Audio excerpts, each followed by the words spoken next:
Hey everybody, it's Crazy Tom, and I'm hoping that everybody enjoyed their July 4th holiday weekend. I know it was a bit different because a lot of places didn't have the fireworks that they normally would. Of course, my town did not, because here in New Jersey, COVID-19 is still a very big concern. But I'm glad you are with me here for another edition of What Drives Me Crazy for this Tuesday, July 7th. Now, I know I've gotten a couple of people who have reached out to me and asked me, how come you're not talking about the real issues? How come you're not talking about George Floyd and Black Lives Matter and all the other things that have been going around associated with it? Well, let me explain to everybody that in case you're wondering about my background, I do come from a family of law enforcement. My dad was with the local police department and was captain before his retiring after, I believe, 32 years in service, and then spent another decade working for the county's detectives as a detective. My brother, who's 7 years younger than me, he now works as a sergeant for the same area's police force. So if you can understand where my opinions are coming from, I just figured I'd share this with you, because you need to realize that everything that has been happening over the last 4 months or so is not an accident. We are living in the COVID era where all these things are happening, where 5G has flourished, where Rayshard Brooks and George Floyd and all the other things and all the protests and riots and social justice and what have you, that's happening too.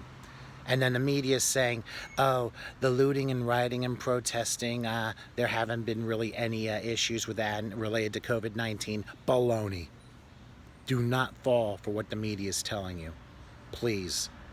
I tried to get into that and was very, very quickly eliminated from any consideration, because as for me, I want to report the truth to people as to what I see.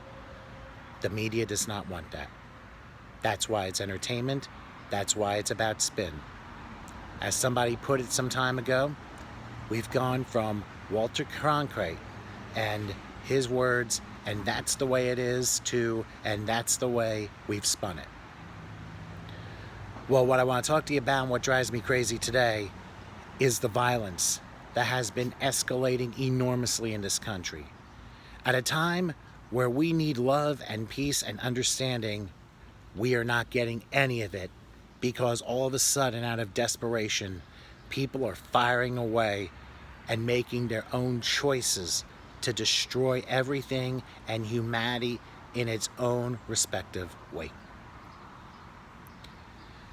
There are two articles I want to share with you from independent websites.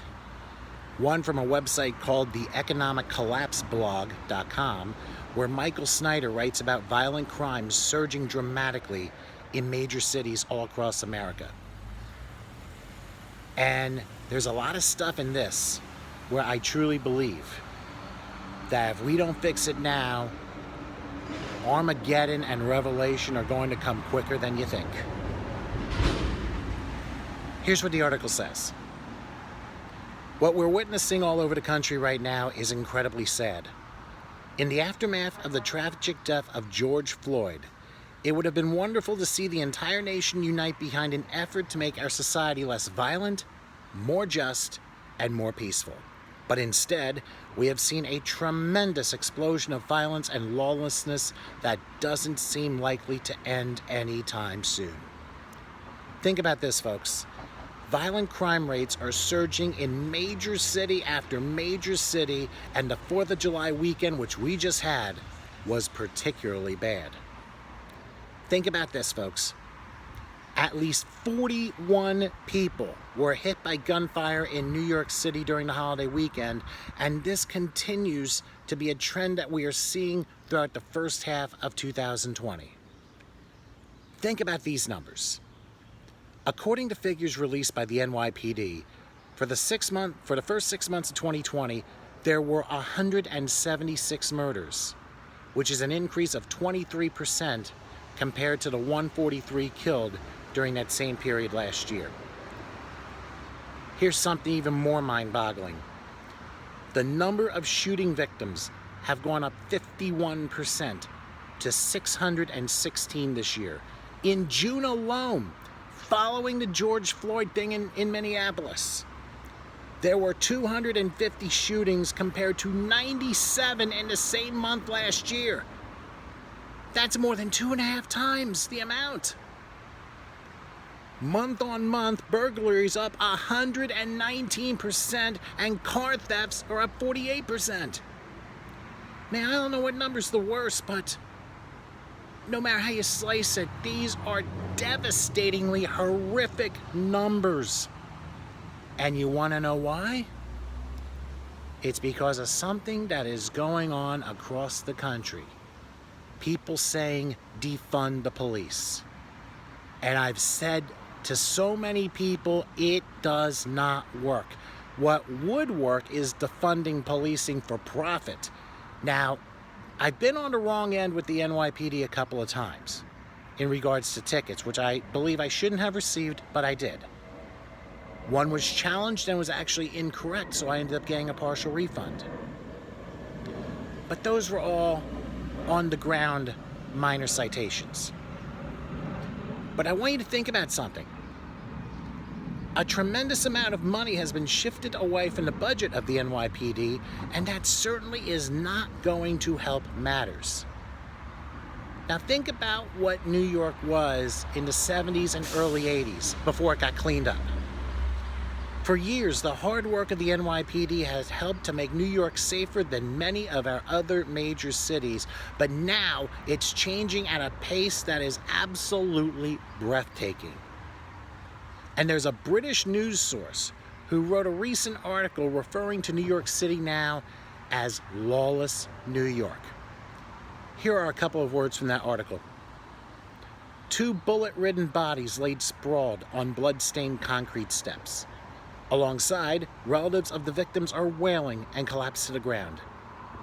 In another part of the city, a gang of youths used spray paint to disable security cameras before robbing a corner store. Later, video footage captures police officers sitting helplessly in their patrol car as a baying crowd hurls glass bottles at them. This, my friends, is lawless New York.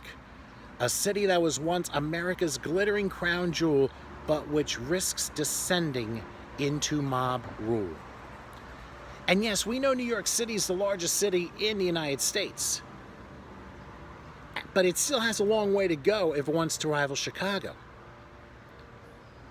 Chicago's got to be the most dangerous city in the world to live in right now. Did you know that in Chicago, there are more than 100,000 gang members living in Chicago and the violence never seems to stop? You know what partially could be the reason? The fact that Chicago has been claimed as a gun-free city. And usually, when cities proclaim themselves to be gun-free cities, they are more violent than any others. This past 4th of July weekend, listen to this. Chicago, I think, is the 2nd or 3rd largest city in the United States. Well smaller than New York. But over this past holiday weekend, at least 67 people were shot, including 13 fatally in Chicago, according to the Chicago PD. 9 of the weekend's victims were minors, and 2 children died out of that bunch. And that includes a 14-year-old boy who was among 4 people who were killed in the South Side neighborhood of Englewood on that night of the 4th of July. But instead of blaming the criminals, Chicago's secondhand newspaper, the Chicago Sun-Times, seems to think that, quote-unquote, cutting funding for police could lead to a better and safer Chicago. Are you guys out of your frickin' minds? And even worse yet, do people actually believe such nonsense? The sad thing is, when you're manipulated by the media, you will believe it until you are shown the light. And look at my city. 20 minutes away from where I live is the city of Philadelphia, Philly Airport, Center City. Philly right now is seeing a massive increase in violent crime at the same time funding for the police is being cut back. Look at these numbers. Shootings are up 67%. Victims of armed violence are up 29%. Homicides are up 25%. You proud of yourself? So of course it makes sense to defund the Philly Police Department by $19 million. Think about it, people. Most Americans desperately want their neighborhoods to feel safe, and this could be the one issue that could rescue the Republicans from a potential disaster in the November election. Obviously, they are doing any and everything possible to make sure the Democrats overthrow Donald Trump. But most Democrats are extremely hesitant to speak out against the violent protests that we've been witnessing all over the nation. And folks, this is a huge mistake. And we've definitely witnessed more alarming violence during the political protests that were held over the last few days. Defacing, destroying historical monuments, basically labeling them as racist, even though they weren't around when it actually happened. Hiding history, canceling culture. What got me was the fact that the Andrew Jackson statue in Washington, D.C. was vandalized. And remember, he's the only president in American history who ever paid off the national debt. And this is the thanks that he gets. In fact, over the last few days, people, let's say protesters in Portland, they were launching projectiles and shooting fireworks at police officers in Portland for hours. If Democrats want to win over the independent voters, they cannot be seen as siding with such violence. It doesn't work. Why are they being silent? Why are they not doing anything about it? I've always said to people when it comes to something like this, we have to do it ourselves.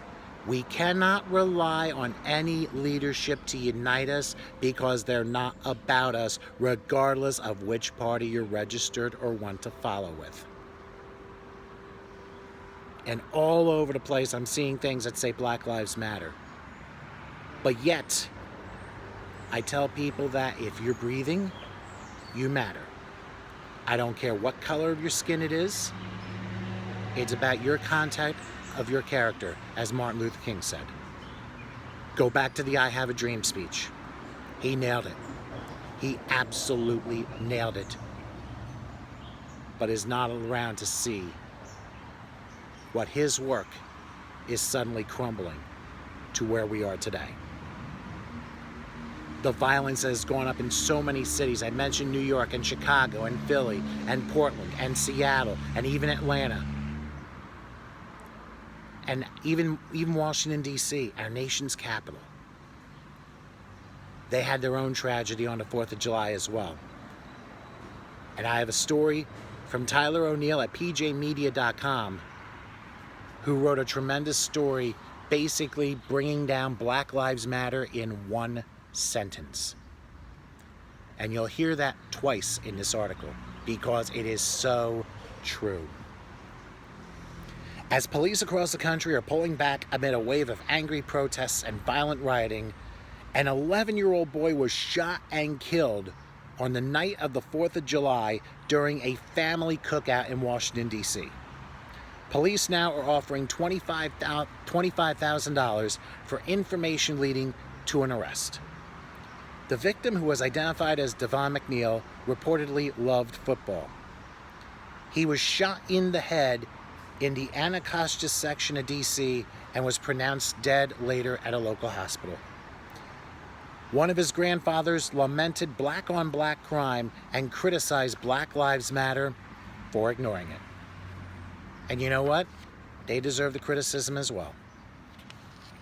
This is what Ayala said, and he said to Fox 5 in Washington, D.C. Now, mind you, there are Fox affiliates all over the place. We have 3 Fox 5s, one in New York, one in D.C., one in Atlanta, and possibly 1 or 2 in other locations. But John Ayala, McNeil's paternal grandfather, told Fox 5 in D.C. this, and I think he nailed it. Everybody's just saying they're just tired. Tired of the shootings in the community. Everybody's running around here thinking they're Uzi-toting, dope-sucking, psychopathic killing machines, and all they're doing is destroying lives. We're protesting for months, for weeks, saying, Black Lives Matter, Black Lives Matter, Black Lives Matter. But Black Lives Matter, it seems like, only when a police officer shoots a black person. What about all the black-on-black crime that's happening in the community? Ayala said that the family had moved out of the Anacostia neighborhood due to the violence in the area, but they still have relatives in the community. McNeil's mother hosted a Stop the Violence cookout for neighbors, and the boy had only stopped by to pick up a phone charger and earbuds. Ayala also said that someone opened fire shortly after McNeil got out of the car, and everyone dropped to the ground. The shooting took place basically when it got dark out at 9:20 p.m. One of McNeil's grandfathers stated he hates the 4th of July because he doesn't know whether to celebrate or duck from gunfire. Now, the victim's maternal grandfather, Tony Lawson, broke into tears speaking about his grandson's love for football. He added that his daughter, which is McNeil's mother, she works with the Washington, D.C. council member Trayon White and is a D.C. violence interrupter, and she set up the event to help pacify the community. Fighting back tears, Lawson said this: "He was a good kid. I mean, his life is gone. 11 years old. He hadn't even lived his life yet. 11 years old. We've got to stop killing each other. Stop it. Put the guns down." Parents, you know your son inside and out. You know what your kids are out here doing. If you know, stop them.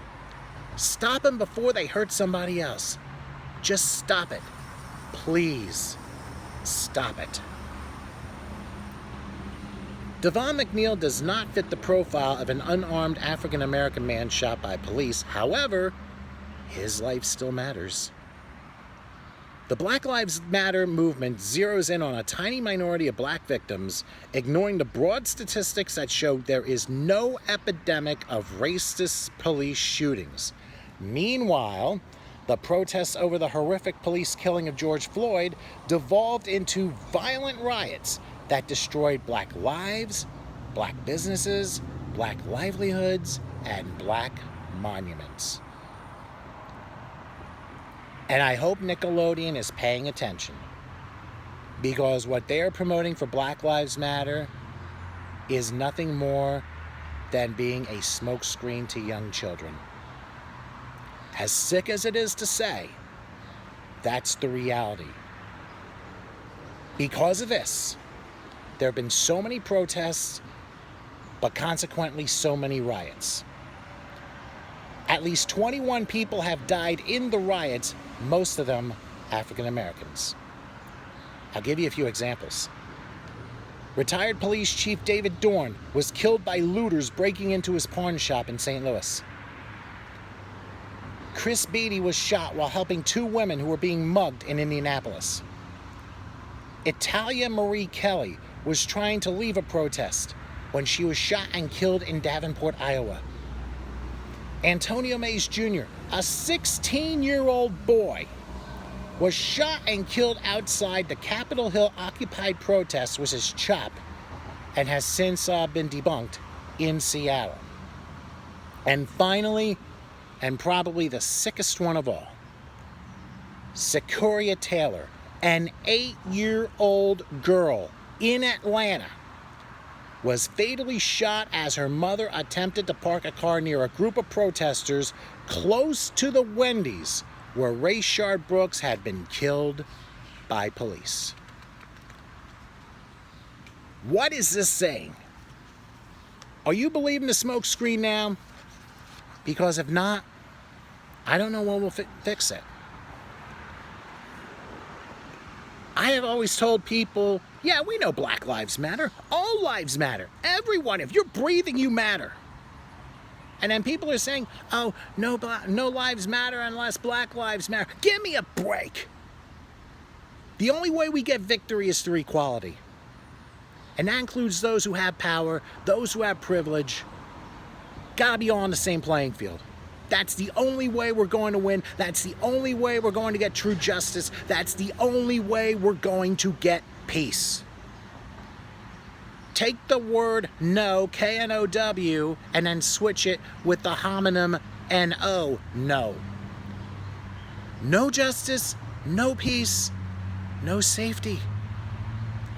And then when you think in the negative, when you say N-O to that same sentence, no justice, no peace, no safety.